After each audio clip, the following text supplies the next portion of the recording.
예수님께서 사람의 몸을 입고 이 땅에 오신 그 자체가 예수님의 영광이죠.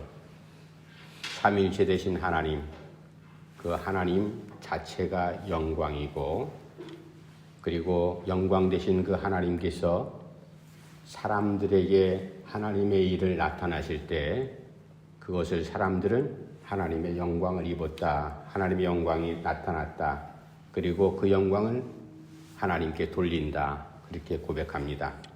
그러니까 영광이란 말은 옛날 성화 뒤에 그려져 있는 휘황찬란한 그런 후광, 이걸 영광이라고 사람들은 그냥 어렴풋 생각할 줄 모르는데, 구체적인 영광이란 말은 거룩하신 하나님 자체가 영광이죠. 전능하신. 그리고 그 하나님께서 만드신 인간들, 특별히 하나님의 백성들에게 계획하신 일들이 하나님의 능력과 은혜로 나타날 때 그것을 영광이라 한다. 그래서 교만한 사람들은 그 은혜로운 일이 자기가 잘나서 자기 스스로 만들어낸 일이라고 착각을 하죠. 그래서 하나님 앞에 주님께 감사할 줄 모르지만, 그러나 신실한 성도들은 그러한 은혜로운 일이 나타났을 때 하나님, 나는 부족하지만, 나는 아무런 능력도 없지만, 미천한 이제 벌레 같은 존재이지만 하나님께서 나에게 이렇게 큰 은혜의 능력을 허락하셔서 이런 놀라운 일이 생겨났습니다. 이게 다 하나님께 돌릴 영광입니다 라고 우리가 이렇게 고백하지 않습니까? 우리가 지난주에 살펴봤듯이 죽은 나사로를 살리신 예수님, 그 예수님께서 이제 6월절 명절을 지키기 위해서 예루살렘에 오셨을 때 많은 사람들이 이제 모여들었습니다.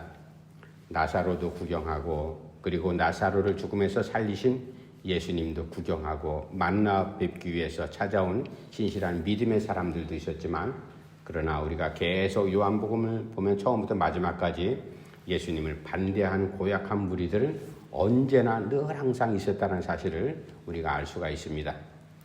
이제 그 가운데 예수님께서 사람들에게 말씀하시죠. 인자의 영광이 이르렀다.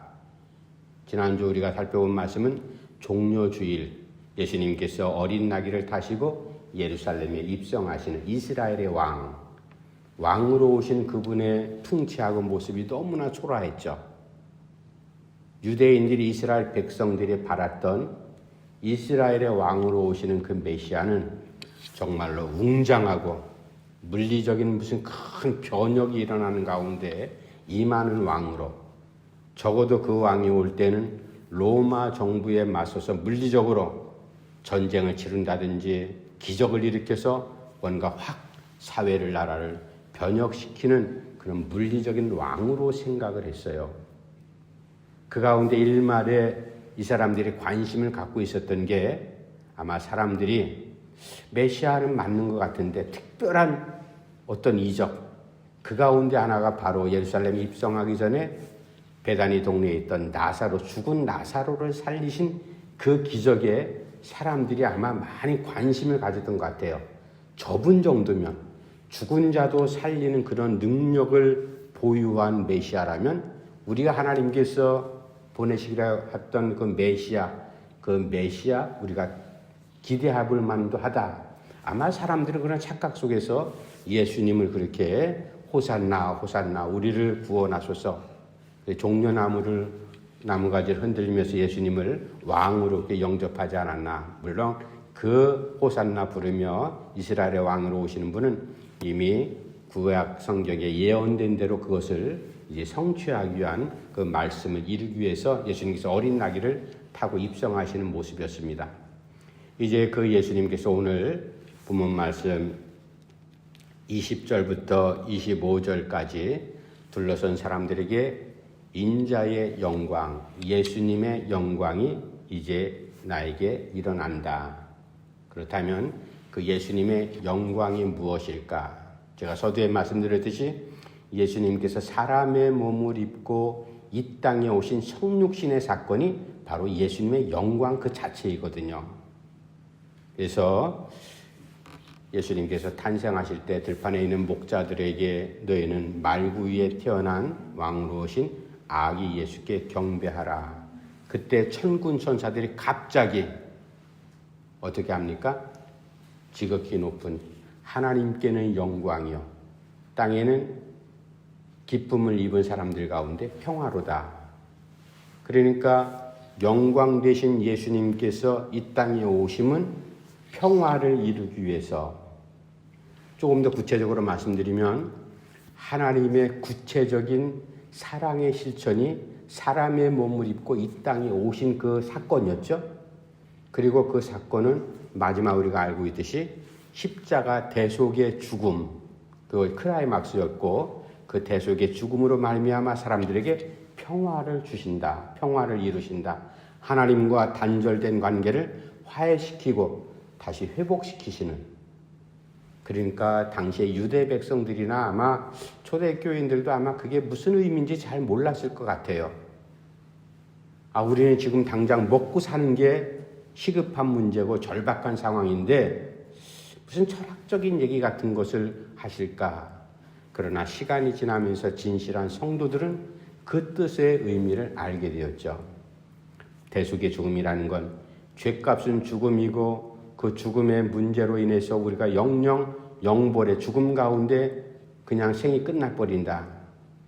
그러나 예수님 오심은 죄값을 대신 몽땅 짊어지고 십자가에 죽으시는 것, 그뿐만 아니라 죄를 용서받음으로 인해서 영생을 얻게 되는 그런 하나님 놀라운 은혜, 축복, 이것을 얻게 된다. 그것이 바로 부활이라는 소망을 주신 것 아니겠어요? 그래서 부활은 영생을 우리에게 주신다는 의미와 다 연결되지 않습니까? 이러한 가운데 이스라엘 백성들 가운데 예수님을 따랐던 예수의 공동체들이 이제 결국 그것을 깊게 묵상하면서 하나님의 음성을 들으면서 말씀을 하나씩 깨닫게 되었다. 이제 그 마지막 이 땅에 오신 예수님, 메시아 왕으로서 오신 그 예수님께서 죽음을 십자가를 지기 위해서 예루살렘 성에 입성하실 때 내가 나에게 임한 영광이 이제 나타날 때 됐다. 그 예수님의 영광이 도대체 무엇일까? 오늘 본문 말씀 특별히 이제 넘어가서 24절 말씀 그리고 25절 말씀을 중심으로 해서 예수님의 영광을 한번 찾아봅시다. 24절 말씀 한번 먼저 읽어볼까요?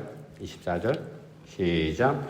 내가 진실로 전실로 너에게 이르노니 한 알의 밀이 땅에 떨어져 죽지 아니하면 한 알 그대로 있고 죽으면 많은 열매를 맺느니라. 아멘.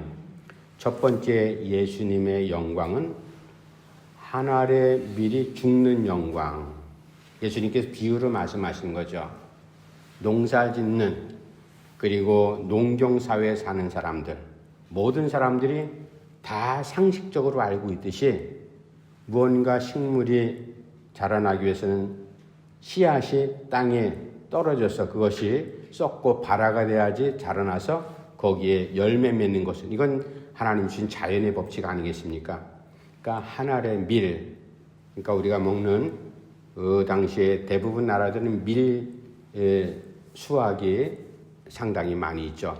우리나라는 벼농사를 짓고 뭐 보리농사도 짓고 이렇게 하지만 그 한 알의 씨앗, 그 밀알, 그것이 죽으면 많은 열매를 맺게 된다. 그러니까 예수님의 영광 첫 번째는 한 알의 밀알로 죽음이 바로 예수님의 영광이다.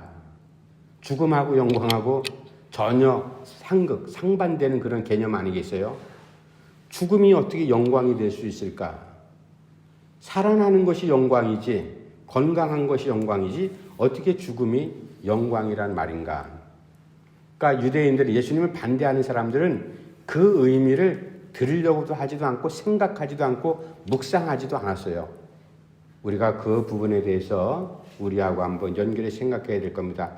주님께서 우리에게 이미 우리는 예수님의 미랄의 사건, 죽음, 십자가, 부활 이게 무슨 의미인지 다 알면서도 예수님의 말씀 한마디 한마디를 내 삶하고 내 신앙생활하고 연결해서 우리가 묵상하면서 해석을 해나가면서 하나님의 은혜를 사모해야 되는데 그것을 그냥 한 귀로 듣고 한 귀로 흘러버리면요 아무 의미가 없어요. 그러니까 예수님의 죽음이라는 게 너무너무나 소중한 거잖아요. 사람들에게 있어서. 죽음은 그냥 죽음이 아닙니다. 예수님의 죽음이라는 것은 모든 인류의 죄를 대신 대속, 죄값을 치르는 죽음. 죄값만 치르는 것이 아니라 누구의 죄값? 사람들의 죄값을 대신 치러졌기 때문에 죄의 문제, 그 죄의 값이 해결됐다 이 말이에요. 사망의 문제가 해결됐다. 그래서 그 대속의 죽음을 나의 것으로 고백하는 사람들은 누구든지 영생을 얻을 수 있다. 이게 성경의 가장 핵심적인 진리 아니겠습니까? 그것 때문에 예수님의 죽음, 그러니까 유대인들이나 바리새인들이나 할 것 없이 예수님을 구경하는 사람도 마찬가지죠. 그 죽음이 무슨 예수님의 영광일까? 그렇게 생각할 수 있지만, 그러나 시간이 쭉 흐르면서 예수님께서 사람의 몸을 이 땅에 입고 오신 그 자체가 영광이지만, 그것이 하나님의 사랑의 모습이라고 한다면 구체적인 사랑의 실천은 바로 죽음, 십자가를 지는 죽음이었다. 이 죽음이 바로 예수님의 영광이었다. 우리가 신앙생활하면서 그리스도를 닮아간다고 하지만 예수님의 죽음처럼 우리가 그런 죽음을 맞이할 수도, 그런 죽음을 행할 수도 없잖아요. 모두가 다 때가 되면 다 죽습니다. 그러나 그것은 피조물로서의 자연적인 죽음이지 예수님과 같이 인류의 죄를 대속할 수 있는 죽음은 이 세상에는 아무도 없잖아요. 예수님 밖에는. 그러니까 예수님에게 임한 인자의 영광이라는 것은 바로 하늘의 미랄처럼 죽음, 인류를 위한 대속의 죽음이 바로 예수님의 영광이었고, 그 영광이 바로 나에게 끼쳐지는, 미쳐지는 그런 하나님의 은혜다라는 사실입니다. 두 번째 24절 후반부에 또 나오는데, 24절 제가 한번 다시 읽어드릴게요. 내가 진실로 너희에게 이르노니 하늘의 밀이 땅에 떨어져 죽지 아니하면 하늘 그대로 있고 죽으면 많은 열매를 맺느니라. 두 번째는 많은 열매 맺게 하시는 것이 바로 예수님의 영광이었다. 부모 없는 자식이 생겨날 수 없죠. 자식은 누구에게나 부모가 존재합니다. 그러니까 부모가 자식을 위해서, 정상적인 부모는 자식을 위해서 희생하고 헌신하지 않습니까? 희생과 헌신의 열매는 자식들을 통해 나타나게 되어 있습니다. 그런데 철부지 자식들은 그것을 깨닫지도 못할 그런 나이 때에는 막 그냥 부모에게 대해서 불평을 토로하고 말도 잘 안 듣고 청개구리처럼 그런 삶을 살아가잖아요. 그래서 나이가 많이 들었음에도 불구하고 철딱선이 없는 자식들은 저 부모가 나에게 해준 게 뭐 있냐고 그렇게 항변하면서 그런 불평하는 자식들도 수도 없이 많습니다. 그러나 자식이 내가 지금 여기까지 살아왔고 내가 이 자리에 서게 된 것은 분명히 부모의 희생과 헌신이 뒤따랐다는 사실을 부모가 돼서 때늦게 그것을 깨닫게 되죠. 물론 세상에는 수많은 가정들이 있지만 각자 사연을 갖고 있는 정상적인 가정이 아닌 어려움과 슬픔 가운데 지나는 그런 가정들도 사실 수도 없이 많이 있긴 합니다. 그러나 여기서 말씀하는 것은 정상적인 가정일 때 부모 밑에서 자라난 모든 자녀들, 그들이 맺는 열매는 분명히 부모의 희생과 헌신이 있었다. 무슨 말씀인가 하면 예수님께서 하늘의 밀로 죽는 그 희생과 헌신이 있었기 때문에 성도 우리 한 사람 한 사람에게 좋은 열매를 맺게 한다. 그 열매라는 게 뭡니까? 그거는 바로 평화를, 그리고 영생을 주시는, 부활의 소망을 갖게 하시는, 살아생전에 우리의 모든 문제를 해결하시는 이러한 은혜, 그것이 바로 예수님의 죽음으로 말미암아 맺어진 열매 아니겠어요? 이러한 열매를 우리가 다 입고 살아갑니다. 하늘이 땅에 떨어져 죽는다. 예수님의 죽음, 이제 우리가 본문 계속 살펴보면 예수님 십자가 사건 곧 등장하겠죠. 유대인들은, 예수님을 미워하던 그 유대인들은 예수님을 십자가에 달려 죽게 했습니다. 그 십자가 사형받게 한 죄목이 뭐예요? 신성 모독죄잖아요. 그죠? 하나님의 아들이라고 한다. 내가 사흘 만에 부활할 거다. 무너진 성전을 내가 사흘 만에 다시 일으킬 거다. 하나님을 모독하는 듯한 그러한 발언하는 것이 바로 예수님 사형의 그러한 죽음의 죄명이었습니다. 그래서 예수님을 죽였잖아요. 예수님을 죽이고 나서 유대 종교 지도자들은 그렇게 생각을 했을 거예요. 야, 이제 다 끝났다. 이제 한 곱이 넘겼다. 평안해지겠지. 예수의 잔당들은 그냥 다 흘러가는 바람처럼, 스쳐가는 바람처럼 다 없어질 거야. 아무것도 우리에게 더 이상 영향을 끼치지 못할 거야. 그렇게 자만하고 있었잖아요. 그런데 우리가 기독교 세계 역사를 살펴볼 때 정말로 기독교가 그렇게 무너졌습니까? 예수님 죽음으로 말미암아 모든 것들이 없어졌나요? 오히려 더 똘똘 뭉쳐서 정말로 작은 불씨가 큰 불을 일으키듯이 온 세계를 다 점령해 나가고 있잖아요. 이게 바로 한 알의 밀알로 죽은 예수님의 열매거든요. 그래서 열매란 곡식이 맺는 열매하고는 다른 의미를 담고 있습니다. 예수님의 열매, 예수님의 죽음 그 밀알은 생명력을 품고 있다. 그 생명력의 은혜를 우리가 입고 지금 살아가지 않습니까? 이러한 예수님의 열매, 세계 곳곳에 주의 복음으로 말미암아 죄인들이 주 앞에 돌아오고 회개하고 그리스도인이 되고 하나님의 백성이 된다는 이 놀라운 사건, 우리가 이것을 주목을 해야 되고 우리가 이 땅의 성도로 살아가는 지상 명령이기도 하지 않습니까? 이제 오늘 본문 말씀을 통해서 그렇다면 예수님을 닮아가고 예수님의 삶을 쫓아가는 우리 한 알의 밀알처럼 희생하고 우리가 예수님처럼 그런 죽음, 그런 열매를 못 맺는다 할지라도 우리가 성도로 살아가는 이 신앙의 현장 가운데 어떤 열매를 우리가 맺어야 될 것인가, 이것에 대해서도 우리가 깊게 고민해야 되고, 그래서 예수님께서 가장 원하시는 열매는 전도의 열매, 이게 우리에게 가장 원하시는 그러한 열매 아니겠습니까? 그래서 올 한 해 동안 우리가 늘 항상 매해 지날 때마다 하나님 앞에 송구스럽죠. 그래서 성령의 능력으로 우리가 교회가 부흥되고 전도의 열매를 꼭 맺을 수 있는 그러한 은혜의 시간들이 우리에게 꼭 열매로 나타날 수 있기를 간절히 바랍니다. 세 번째는 예수님의 영광이 도대체 무엇일까? 그것은 25절 말씀 마지막 한번 읽어봅시다. 25절 시작. 자기의 생명을 사랑하는 자는 잃어버릴 것이요 이 세상에서 자기의 생명을 미워하는 자는 영생하도록 보존하리라.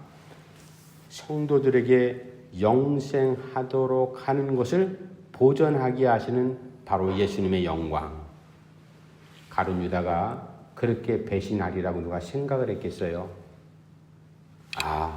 저 가룟 유다도 예수님의 제자가 됐기 때문에 한 자리는 맡아놓은 건 뭐 틀림없다. 그리고 다 구원의 하나님 백성이라고 생각을 했는데 결국 그 신앙을 저버리지 않습니까? 우리가 그 부분을 늘 항상 생각을 해야 돼요. 우리가 살아생전 하나님의 부름을 받을 때까지 우리의 믿음을 계속 보존하시는 내 힘과 의지로 하는 게 아닙니다. 이것도 우리가 주일날 말씀 들었듯이 성령의 능력으로 우리가 이것을 믿음을 보존해 나갈 수가 있다. 그것이 바로 예수님의 영광이라는 사실이에요. 우리의 믿음을 계속 보존해 나갈 수 있도록. 그래서 오늘 이 요한복음 12장 25절 말씀은 상당히 중요한 말씀 아니에요. 누구든지 자기 생명을 사랑하는 자는 잃을 것이요. 첫 번째 그 말씀이에요. 자기 생명을 사랑하는 자는 잃을 것이요. 생명을 사랑하면 우리가 상식적으로 더 보존하고 더 간직하고 오래 유지되는 게 생명 보존하는 법칙 아니겠어요? 근데 예수님께서 내 생명을 보존하는 잃을 것이요. 이게 무슨 말씀입니까? 이거는 생명을 보존하기 위해서 세상과 타협하고 예수님의 복음, 예수님의 방식대로 살지 않고 세상적인 방식대로 살아가고 이기적인 방식으로 살아가는 사람은 결국은 예수님을 만나지 못하고 그 영혼을, 그 생명은 끝나버린다. 그 생명을 잃어버린다는 뜻 아니겠어요? 두 번째, 반대의 말씀을 하시죠. 자기 생명을 미워하는 자는 영생을 얻을 것이다. 자기 생명을 미워하는 사람이 어떻게 영원한 삶을 유지할 수 있을까? 예수님께서 하신 이 말씀을 그 당시에 주변의 제자들이나 사람들이 얼마나 알아들었는지 모르겠습니다만은 우리는 이미 성경을 공부했고 성경 전체를 우리가 알고 있기 때문에 이게 무슨 말씀인지 알잖아요. 자기 생명을 미워하는 자, 그것은 이기적인 자기의 생활 방식, 세상과 타협하거나 세상적인 방법대로 살아가는 그러한 생활, 생명, 그 삶을 포기하는 자, 잃어버린 자, 이런 사람들은 예수님을 만나게 된다 이 말이죠. 내 안에 예수께서 사심으로 말미암아 나는 십자가에 그리스도와 함께 못 박혀 죽었다 이 말입니다. 내 생명을 잃어버린 자, 그러니까 포기한 사람, 그 사람은 새로운 생명을 얻게 되는데 바로 예수를 만나게 되고 예수님의 주시는 생명 때문에 영생, 생명을 얻을 것이다. 이게 바로 요한복음 12장 25절 말씀, 중요한 말씀 아니겠습니까? 이것이 곧 그렇게 생명을 유지하도록 영생할 수 있도록 우리의 신앙을 계속 유지할 수 있도록 인도하시는 은혜가 바로 예수님의 영광이라는 사실입니다. 이게 바로 요한복음 12장 24절 25절 말씀의 중요한 내용인데 우리가 예수님의 영광, 예수님의 영광하고 나하고 무슨 상관이 있나? 예수님의 영광 자체가 예수님께서 성육신 하시고 사역하신 모든 사사건건의 일들이 나하고 똑같은 세상을 사람의 몸을 입고 우리가 살아가는 이 세상, 육신을 입고 살아가는 이 세상에 다 동일하게 적용되는 그러한 법칙이고 진리입니다. 그래서 예수님의 영광이 곧 나의 영광이 되도록 우리가 믿음 가운데 그렇게 달려갈 수 있기를 간절히 바랍니다. 기도합시다. 하나님 아버지 은혜를 감사함 드립니다. 십자가를 향해서 죽음과 고난을 향해서 이제 예루살렘에 입성하시는 예수님, 인자의 영광, 그 인자의 영광은 곧 하늘의 미랄이 되어서 십자가에 죽는 것이 예수님의 영광이었던 것을 우리가 이 시간 말씀을 통해서 들었습니다. 또 예수님의 죽음으로 말미암아 많은 생명들이 죽음에서 생명을 얻고 영생을 얻을 수 있는 하나님의 백성이 된 것이 하늘의 미랄이 죽은 것이 열매 아니겠습니까? 우리가 그 열매의 결과로서 우리에게도 주님께서 원하시는 아름다운 열매들 많이 맺을 수 있도록 인도해 주시옵소서.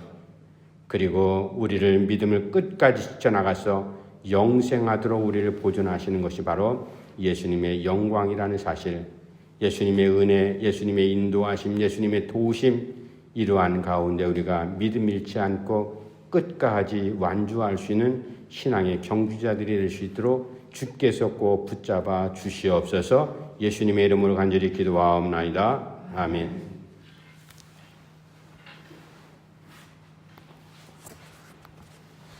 자.